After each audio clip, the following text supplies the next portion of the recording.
Assalamualaikum warahmatullahi wabarakatuh.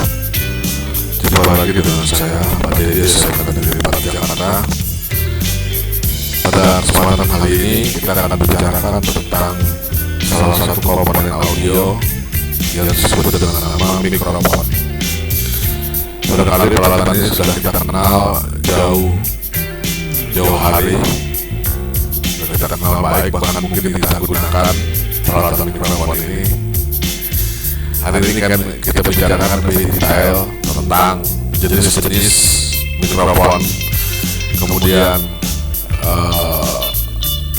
karakteristiknya, kelebihan dan kekurangan masing-masing jenis mikrofon. Kemudian barangkali yang penting nanti adalah cara penangkapan sinyalnya, penangkapan suaranya. Ada yang bisa dari depan saja atau dari dua arah dan lain-lain. Kemudian yang paling penting adalah nanti kita akan bicarakan juga pada bagian akhir adalah tentang bagaimana memilih kebutuhan mikrofon yang cocok sesuai dengan apa yang kita ambil. Misalnya ada untuk penyanyi tentu saja tidak sama dengan untuk berkhotbah misalnya. Pemilihan mikrofonnya bagaimana? Ya, kemudian jenis-jenis suara juga bisa berbeda-beda. Ya. Penyanyi perempuan dengan penyanyi laki-laki sendiri juga memiliki 3 macam suara, ada bass, ada tenor dan lain-lain. Ada sopran, jenis tingkatan level tingginya frekuensi daripada suara. Menyanyi tentu saja juga tidak sama dengan berbicara. Berbicara biasanya menggunakan frekuensi sebesar 3 kHz saja. Baik, kita akan mulai. Apa definisi dari mikrofon? Ya. Mikrofon adalah suatu alat yang dapat mengubah energi akustik getaran, energi getaran menjadi gelombang listrik. Jadi mikrofon itu menangkap getaran yang berasal dari suatu sumber suara, baik itu suara musik atau suara apa saja, kemudian dirubah menjadi arus listrik. Arus listrik inilah yang kemudian nanti akan diproses, diperkuat oleh satu rangkaian amplifier sehingga kita dapat mendengarkan suara itu lebih kencang. Ya. Atau bisa kita atur juga berapa kekuatannya sesuai dengan amplifier yang kita gunakan. Jenis-jenisnya, ini jenis-jenisnya mikrofon ada 3 macam. Yang seperti ini mungkin paling banyak kita gunakan, paling banyak kita lihat, yang disebut dengan mikrofon dinamik. Kemudian yang ini adalah, yang tengah adalah mikrofon pita atau disebut dengan ribbon mikrofon. Kemudian yang terakhir adalah kondenser. Kondenser mikrofon. Ada 3 macam jenis mikrofon yang saat ini. Kalau dulu ada mikrofon karbon, ya. Tapi sekarang sudah mulai menghilang. Ya, yang banyak digunakan adalah ketiga jenis mikrofon ini. Nah, bagaimana cara kerja mikrofon? Yang pertama adalah mikrofon dinamik atau dynamic mikrofon. Pada mikrofon dinamik bagian utamanya adalah magnet tentu saja. Ya. Dia ada magnet pada mikrofon dinamik, ada magnetnya, kemudian ada coil, ya. Voice coil namanya. Nah, voice coil ini diikatkan, dihubungkan ke depan kepada suatu diafragma, di mana diafragma ini akan bergetar ketika mendapatkan tekanan suara. Jadi ada satu sumber suara nanti akan menekan diafragma ini. Secara otomatis karena diafragma ini nempel dengan voice coil, maka voice coil juga akan melakukan gerakan maju mundur tergantung daripada kekuatan suara. Jadi gambar ini lebih jelas kalau kita jual atas satu sumber suara, dia akan menekan diafragma yang warnanya biru ini, maju mundur akan membuat maju mundur juga si voice coil yang mana di tengahnya itu dipasangi magnet tetap. Ya. sehingga sesuai dengan cara kerja elektromagnetis, jika suatu kawat penghantar diberikan medan magnet maka akan timbullah arus listrik. Nah, arus listrik inilah yang nantinya akan bergetar, sesuai tergantung referensi suaranya gitu. Makin besar kekuatan suara maka amplitudonya juga akan makin besar, frekuensi juga akan berubah, sehingga nanti ini dapat diproses oleh amplifier untuk dapat menjadi suatu gelombang suara. Jadi dinamik intinya dia punya magnet tetap, ada voice coil dan diafragma. Itu yang paling penting. Diafragma menangkap gelombang, kemudian dia akan menggerakkan moving coil, voice coil. Voice coil akan menimbulkan medan, diberikan medan magnet akan menimbulkan arus listrik.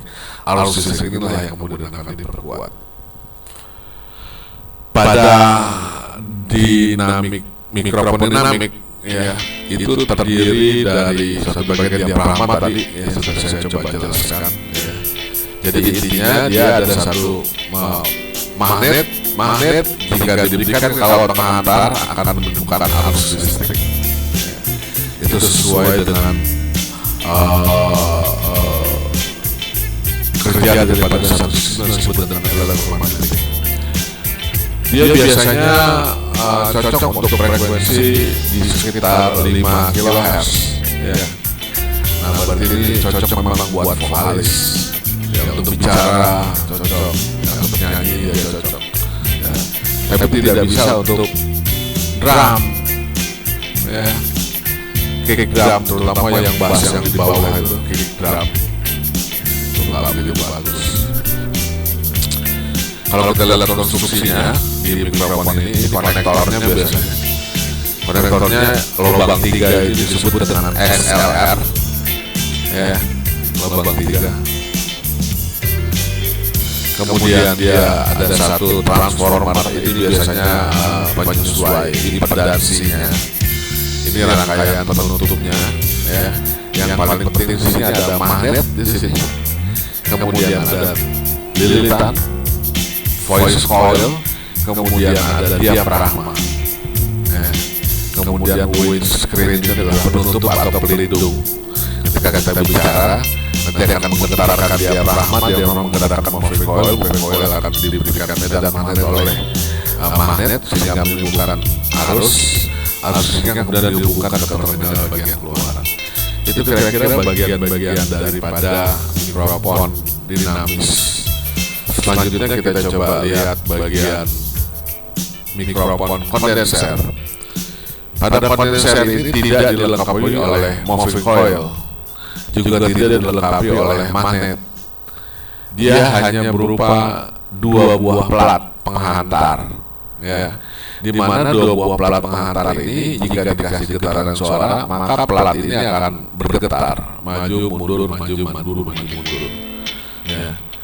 Nah, ini akan merubah nilai kapasitansi. Jadi kapasitor itu dia tekniknya menggunakan teknik kondenser atau teknik kondensator. Kondensator itu 2 buah pelat penghantar, di mana nilai kondensator itu akan berubah-ubah. Ya. Nilai dari kondensator dapat berubah-ubah tergantung daripada jarak antara 2 buah pelat. Jadi di pelatnya ada pelat, backplate, ya, kemudian diafragma itu juga membentuk plate yang satunya.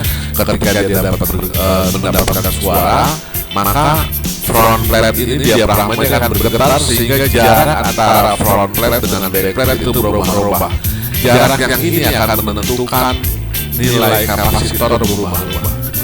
Jika suatu kapasitor berubah-ubah dan diberikan suatu sumber tegangan, nah ini dia. Bedanya dengan dinamik itu tidak butuh suplai tegangan, dia sudah dapat menghasilkan arus listrik. Tapi untuk kondenser tidak bisa, karena dia memiliki sifat daripada kapasitor sehingga dia membutuhkan tegangan sumber. Jadi ketika dikasih tegangan sumber, maka dia akan terjadi pengisian dan pengosongan kapasitor, ya, yang tentu saja dia akan berubah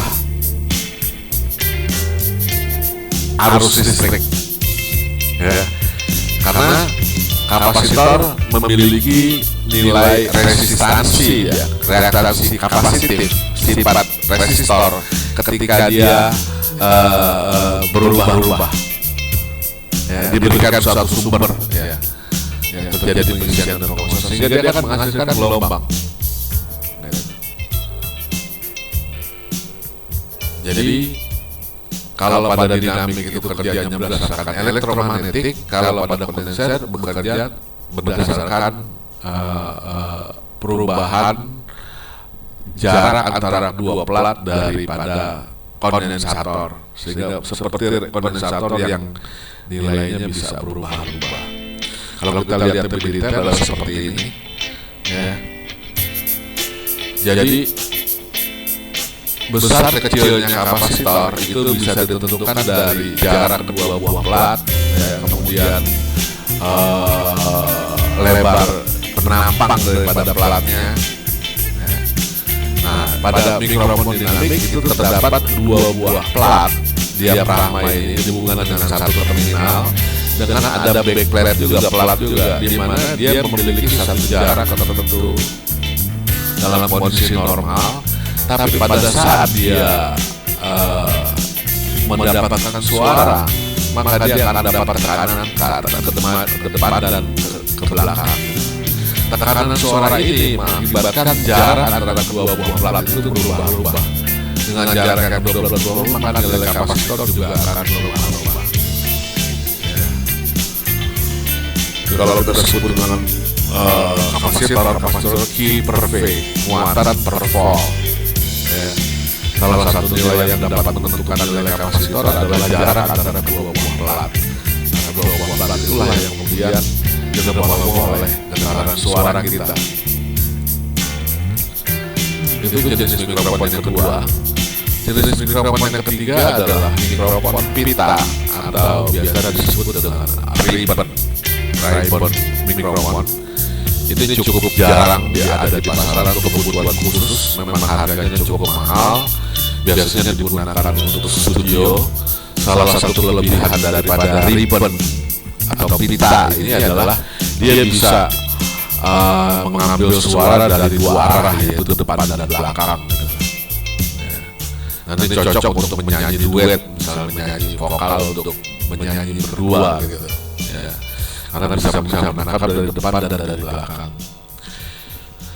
Cara kerjanya sebetulnya dia ada satu pita. Pita ini dari pita logam, ya, bukan pita kertas. Ya. Pitanya pita logam. Kemudian diapit oleh dua buah magnet, sama dengan teknik dinamik. Cuma dalam hal ini digunakan adalah pita. Sehingga ketika pita ini mendapatkan ada suara, bergetarlah pita tersebut, maka pita ini akan bergerak maju mundur di antara medan magnet yang mengapit di kiri kanan, sehingga dengan demikian akan menimbulkan tegangan yang berubah-ubah di kedua ujung masing-masing pita, yang kemudian itulah yang bisa diperkuat. Nah, ini frekuensi responnya bisa sampai dengan frekuensi 14 kHz. Ya. Jadi dari frekuensi rendah 40 sampai dengan 40 ini yang memiliki kualitas paling baik sebetulnya.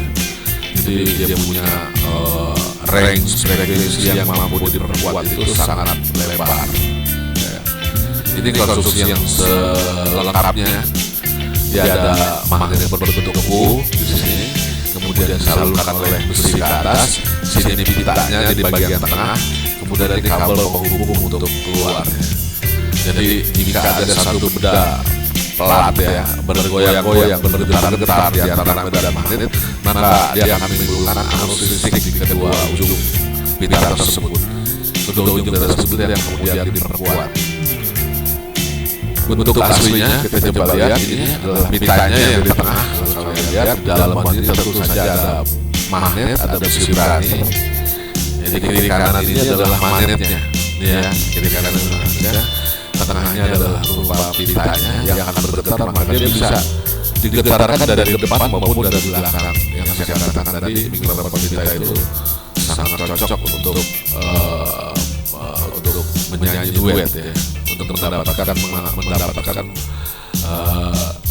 sinyal suara dari luar. bagaimana karakteristik daripada mikrofon dinamik. Dia sangat baik untuk menerima suatu tekanan, termasuk tekanan suara tentu saja yang paling banyak digunakan dinamik ini adalah buat vokal, buat suara. Ya.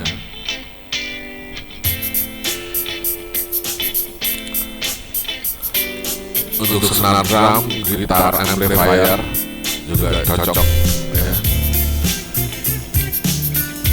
Senar drum itu salah satu bagian drum, gitar drum untuk akustik boleh dicoroknya dimasukkan ke dalam lubang daripada gitar supaya bisa sambil suaranya. Karakteristiknya dia memiliki karakteristik unidirectional pattern.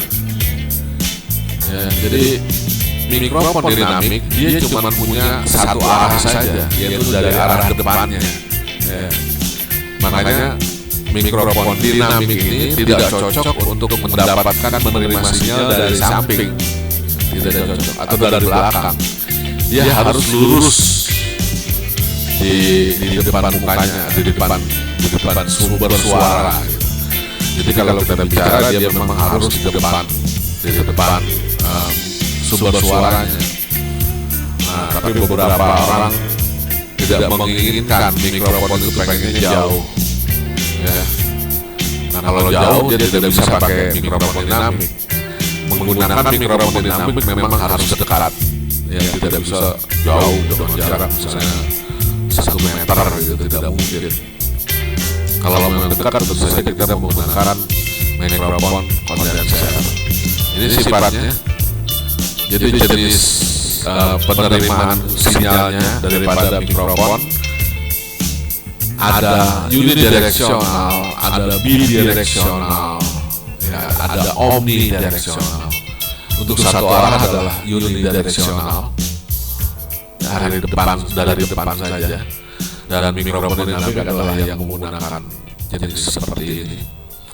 Kemudian kalau kita lihat jenis mikrofon yang kondenser, ini sangat baik untuk sumber suara yang kecil. Dia cukup mampu menangkap, ya. Dan cukup bagus untuk mikrofon di studio. Ya. Untuk suara juga bagus untuk jarak yang jauh. Dia memiliki karakteristik macam-macam. Ya, kalau beli mikrofon kondenser, mungkin karena jenisnya pun dia bermacam-macam, ada ukuran yang besar, ada ukuran yang kecil, ada yang pipi, kemudian ada yang memiliki tongkat, ada yang ditambahi dengan filter dan macam-macam. Jadi dia juga memiliki karakteristik pattern yang berbeda-beda. Kondenser mic ada yang memiliki omnidirectional, hanya dari depan saja. Ada juga yang punya jarak bidirectional. Bidirectional itu seperti pita, mikrofon pita. Dia bisa dua arah, baik dari depan maupun dari belakang. Nah, yang ini juga omnidirectional. Omnidirectional itu adalah mikrofon yang bisa ditangkap dari mana saja. Nah, ini adalah kelebihan daripada mikrofon kondenser. Dia bisa dapat dari berbagai arah. Jadi dia punya patternnya 3 macam. Perambatan unidirectional, bidirectional, dan omnidirectional. Kemudian kalau karakteristik mikrofon pita tadi, dia memiliki pattern atau perambatan sensitivitas penangkapannya adalah bidirectional. Artinya dia hanya bisa menangkap dari depan dan dari belakang saja. Ya, tapi kelebihannya ini sangat sensitif, sangat baik kualitasnya untuk sinyal suara di studio. Nah, sekarang ada satu pertanyaan, jadi mic mana yang bagus? Apakah apa mikrofon dinamik, apa mikrofon pita atau mikrofon kondenser yang bagus? Jawabannya adalah semua bagus, tapi sesuai dengan kebutuhan. Untuk apa? Kalau buat vokal bagaimana? Jadi ini vokal buat penyanyi. Nah, kita mesti tahu bahwa tadi saya katakan vokal memiliki macam-macam karakter vokal. Ada yang memiliki suara yang keras, nyaring, ada yang suaranya bass, ya. Ada suara tinggi, ada suara rendah, gitu. Nah, ini membutuhkan juga fleksibilitas daripada suatu kapasitor. Ya. Nah, mic mana yang cocok digunakan untuk vokal? Jadi kalau kita yang bersifat dinamis atau agresif seperti penyanyi rock atau metal, ya. Nah, dia cocoknya adalah menggunakan mic yang dinamik. Tapi untuk penyanyi-penyanyi yang seperti pop, alternatif, ya, dia cocok dengan kondenser mic. Nah, kalau untuk yang jazz, blues, yang memiliki variasi tidak terlalu dinamis, lambat-lambat saja, tapi mementingkan tekanan suara yang cukup bagus, maka dia cocok dia menggunakan Ray-Ban atau mic pita. Ya. Jadi untuk yang rock metal cocoknya dinamik, kalau yang biasa-biasa saja pop, ya itu boleh kondenser. Tapi kalau yang musik-musik yang butuh ketelitian kayak folk itu folk song, ya hanya gitar kopong saja, akustik, ya, atau jazz atau blues, dia cocoknya adalah menggunakan Ray-Ban. Ini kayak kenal nih penyanyinya nih. Next, untuk gitar gimana? Apakah cocok untuk menggunakan mikrofon apa kalau mau memperkuat gitar? Jadi untuk akustik gitar cocok dia menggunakan kondenser, ya. Tapi kalau mau menangkap suara Fox yang lebih real, boleh menggunakan Ray-Ban atau dinamik. Jadi sebetulnya tiga-tiganya bisa, gitu.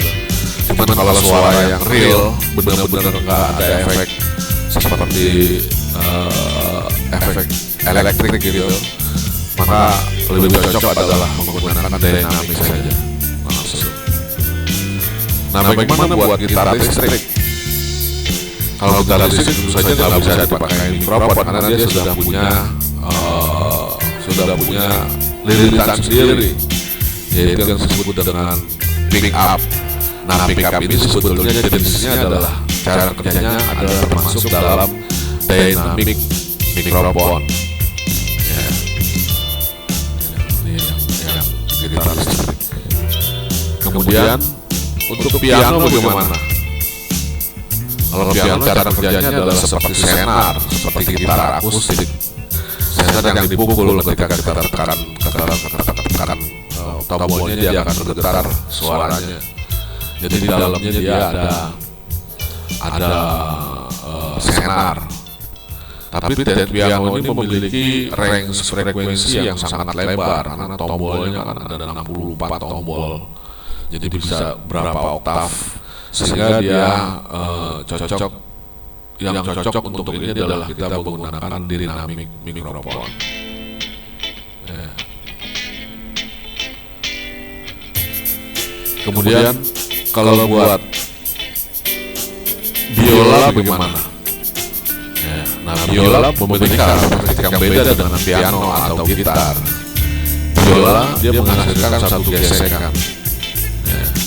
Nah, maka ini yang paling cocok adalah kita menggunakan kondenser atau Ray-Ban. Dan dia punya frekuensinya juga cukup tinggi, sehingga memang paling bagus tentu saja dia adalah pita, ya. Jenis pita yang bisa menjangkau frekuensi tinggi. Bagaimana dengan drum? Nah, drum itu memiliki banyak, ya. Jadi dia disebut drum kit are complicated, cukup rumit karena dia dari frekuensi rendah sampai dengan frekuensi tinggi ada di dalam drum. Nah, tentu saja ini dibutuhkan kita mana yang cocok. Ya, seperti misalnya kick drum yang paling bawah bassnya itu kita bisa gunakan yang dinamik. Tapi untuk cymbals yang di atas ini kita boleh gunakan yang kondenser. Ya. Tapi untuk mikrofon kita kayaknya terlalu berlebihan. Jadi bisa kita gunakan dua jenis mikrofon. Paling tidak di drum ini butuh 8 drum. Ya, karena kita punya bass yang bawah, kick, ada tom-tom, ada senar, ada cymbals, dan lain-lain, hi-hat. Jadi ada dua jenis mikrofon yang paling cocok di sini adalah mikrofonnya adalah kondenser dan dinamik. Bass itu seperti gitar, tapi dia memiliki frekuensi jangkauannya dia lebih rendah. Maka yang cocok adalah menggunakan dinamik, mikrofon dinamik. Ya sama dengan gitar, ya. Dinamik. Jadi kesimpulannya bagaimana? Mikrofon itu memiliki impedansi yang rendah, ya, sekitar 200 ohm. Salah satu hal yang penting itu adalah SPL. SPL ini adalah sound pressure level, ya. Bagaimana kekuatan suara dapat menghasilkan perubahan menjadi tegangan, itu juga sangat menentukan dalam suatu kondisi kualitas daripada kualitas dari mikrofon. Sensitivitasnya yang paling bagus itu antara 94 dB, ya, sekitar itu. Kondensator mikrofon itu memiliki sensitivitas tekanan dari 5 sampai dengan 15 mV. Ya. Moving coil kurang begitu sensitif, dia memiliki 1,5 sampai dengan 35. Ray-Ban adalah yang paling bagus, ya, antara 1 dengan 5, 1 dengan milivolt. Ya. Jadi daripada sensitivitas yang paling baik adalah rebound lebih kecil, kemudian yang paling buruk adalah yang dynamic mikrofon. Ya. Kemudian masing-masing sumber suara, tinggi rendahnya suara juga menentukan pilihan jenis-jenis daripada mikrofon. Itu barangkali materi kita tentang mikrofon. Terima kasih. Assalamualaikum warahmatullahi wabarakatuh.